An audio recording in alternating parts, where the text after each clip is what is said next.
Kali ini kita bahas sebuah film thriller berjudul Final Destination 2. Film ini disutradarai oleh David R. Ellis dan dirilis tahun 2003. Cerita dimulai tepat 1 tahun sejak kecelakaan pesawat 180 yang menewaskan 40 siswa dan 4 guru sekolah SMA Abraham. You sure you've got everything? Credit card, cell phone. Kimberly akan berlibur bersama teman-temannya ke pantai Daytona, Florida. Dia berpamitan dengan ayahnya sebelum pergi. Saat dalam perjalanan, keberadaan mobil polisi mengganggu para pengguna jalan termasuk teman-teman Kimberly.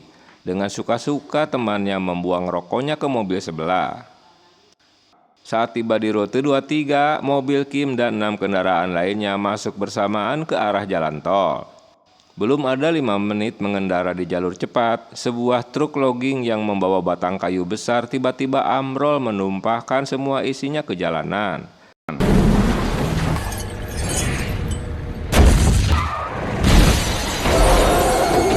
Yang mengakibatkan kecelakaan beruntun dan banyak menewaskan pengendara di tempat tersebut.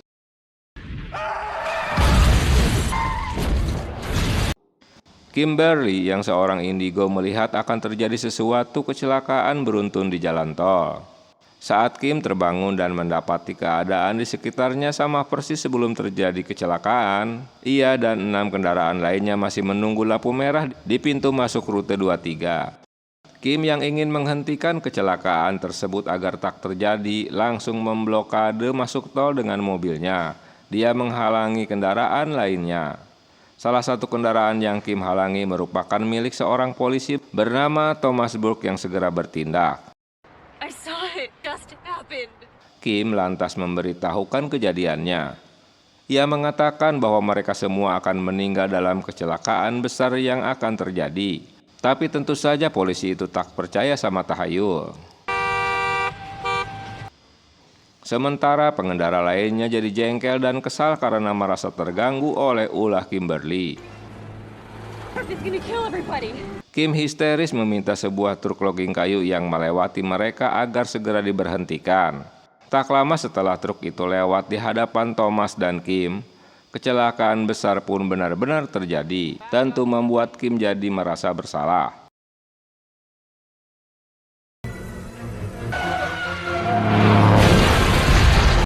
Sebuah kejadian mendadak terjadi di mana kecelakaan lanjutan itu malah menewaskan 18 orang termasuk teman-teman di dalam mobilnya karena tertabrak truk lain yang membuat Kimberly jadi histeris.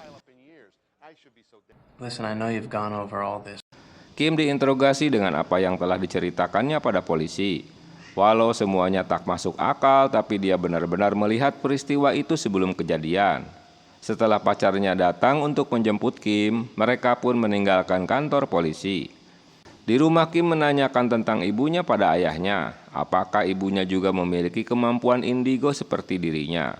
Tentu pertanyaan ini membuat ayahnya bingung. Seseorang bernama Evan baru saja masuk ke dalam apartemen.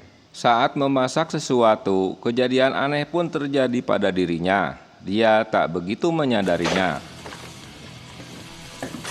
Jam tangan yang baru saja dibelinya pun dipakainya. Kejadian aneh berawal dari microwave yang mulai meletup-letup. Berlanjut ke cincin yang akan diberikan pada Kim terjatuh ke lubang tempat cuci piring. Dengan refleks dia memasukkan tangannya di mana jam tangannya baru saja dipakai. Akibatnya jam tangannya tersangkut dan dia tak dapat mengeluarkan tangannya dari lubang tersebut. Karena Evan berusaha mematikan kompor itu, malah terjadi kebakaran. Walau hal itu tak lepas dari kekuatan gaib yang mendorongnya. Dia sempat meloloskan diri dari tempatnya, tapi apes dia harus tewas karena terjatuh dari tangga darurat itu yang menusuk kepalanya. Peristiwa kecelakaan di jalan tol menjadi berita hangat di televisi. Setelah kematian Evan, Kimberly yang ketakutan bahwa kematiannya sedang mengejarnya dari berbagai macam kecelakaan. Dia menjadi parno karena Evan adalah orang terakhir yang mati dalam penglihatan Kimberly. Ia kemudian mengunjungi cewek cantik bernama Claire River di rumah sakit jiwa. Clear adalah orang terakhir yang selamat dari kecelakaan penerbangan 180 setelah Alex Browning meninggal. List, what list? Originally meant to die in the plane crash. Awalnya Clear menolak untuk menolong Kimberly karena daftar kematian orang-orang yang seharusnya tewas pada kecelakaan pesawat itu termasuk Kim jadi batal. Nasib itu pasti ada yang merubahnya. Rupanya selama ini Clear telah menganalisa semua kecelakaan yang terjadi sejak peristiwa kecelakaan pesawat tersebut. What? I think you're a coward. Clear tetap menyalahkan Kimberly bahwa semua itu karena ulahnya yang menyebabkan semua teman-temannya tewas. Saat Kim menemui Tom, tiba-tiba Kim melihat tanda-tanda burung merpati yang berusaha menyerangnya. Itu petanda akan kembali terjadi sesuatu yang mengerikan. Look, they're next on Death's list. Di tempat lain, Clear menjadi bingung setelah mendengar alasan yang dikemukakan Kim.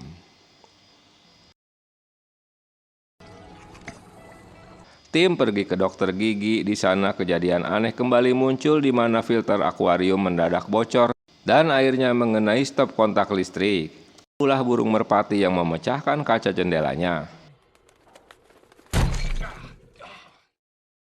Tim merasa ada firasat buruk pada dirinya. Aliran air akuarium semakin membahayakan mereka. Di tempat lain, Kim sedang berusaha menyusul tim. Medical complex just off 14th. Sementara burung merpati masuk ke ruangan tersebut setelah memecahkan kaca jendela, yang tentu membuat orang-orang sibuk untuk menangkap merpati itu.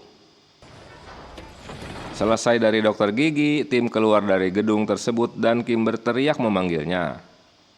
Karena ada banyak burung merpati, dia berusaha untuk menangkapnya, namun malah menewaskan dirinya karena harus tertimpa kaca tebal yang sedang dipasang oleh para pekerja.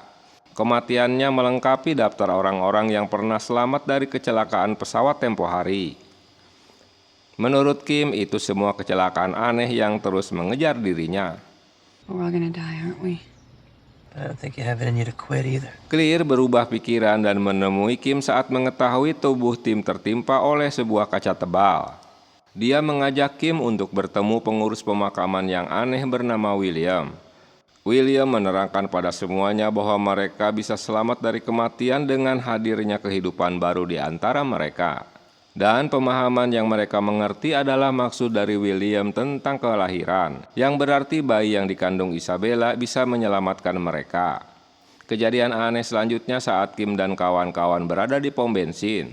Setelah dia mengocehi pria yang merokok di depan pom, pria itu tak terima dan menghardik balik. Kim lalu melihat kejadian yang akan terjadi di mana dia dengan mobilnya akan nyemplung ke danau. You have to tell us, what did you see? Mereka mencari tahu pemilik mobil blind van dan menemukan atas nama Marcus dan Isabella. Hudson. Mereka mengumpulkan teman-teman yang selamat dari kecelakaan pesawat dan menjelaskan bahwa kematian masih mengejar mereka. Pendapat ini tak dipercayai Eugene. Kim memberikan ponsel sebagai alat komunikasi mereka. Tiba-tiba tanda-tanda firasat buruk pun terjadi. Polisi dapat menemukan van putih yang sedang dicari. Kejadian mengerikan berikutnya terjadi di mana Nora meninggalkan grup saat mereka berkumpul di apartemen.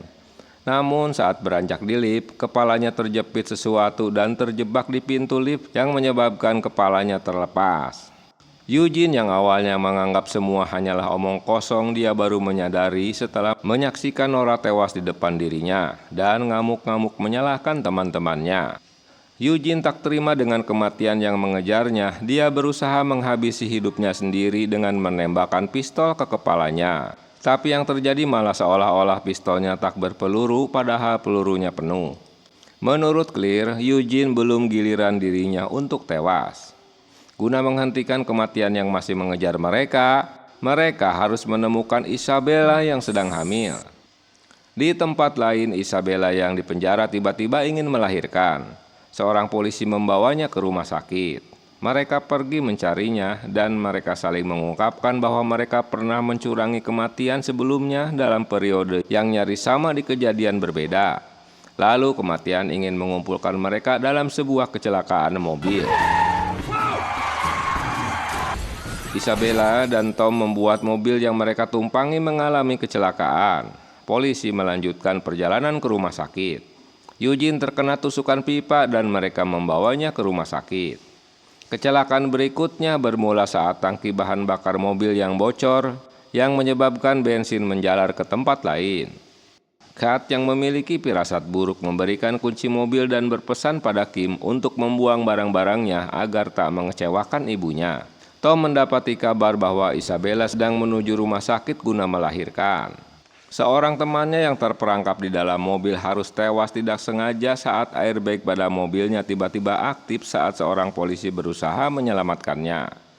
Rokok yang dijatuhkannya terbawa angin sehingga mengenai bensin yang menjalar melalui pipa di sekitar mereka, sehingga mengakibatkan ledakan dan menewaskan Kat yang badannya terpotong karena kawat berduri. Anggota grup yang tersisa pergi ke rumah sakit dan menyaksikan kelahiran Isabel. Kejadian aneh kini menghampiri Eugene di mana semua bergerak sendiri. Di rumah sakit, Isabel sedang dilakukan tindakan dokter untuk proses melahirkan. Mereka berpisah untuk menemukan Isabel dan Eugene. Kim dapat menemukan ruangan di mana Isabel sedang melahirkan hingga menyaksikan kelahiran bayinya. Aksi bahagia mereka membuat Isabel jadi kebingungan karena dia tak mengenalnya. Kim tiba-tiba melihat kembali apa yang akan terjadi. Rupanya ledakan tabung gas itu menewaskan Eugene dan Claire yang tentu membuat Kim bersedih.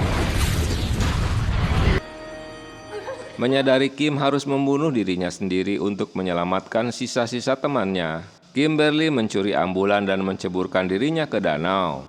Ia pun tenggelam. Tetapi Tom dapat menolongnya dan Kimberly mengalami mati suri.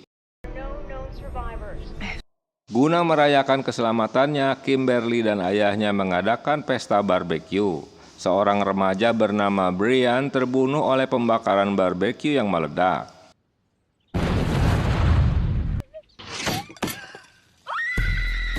Dan tangan Brian yang putus terlempar ke depan piring ibunya yang membuatnya ketakutan.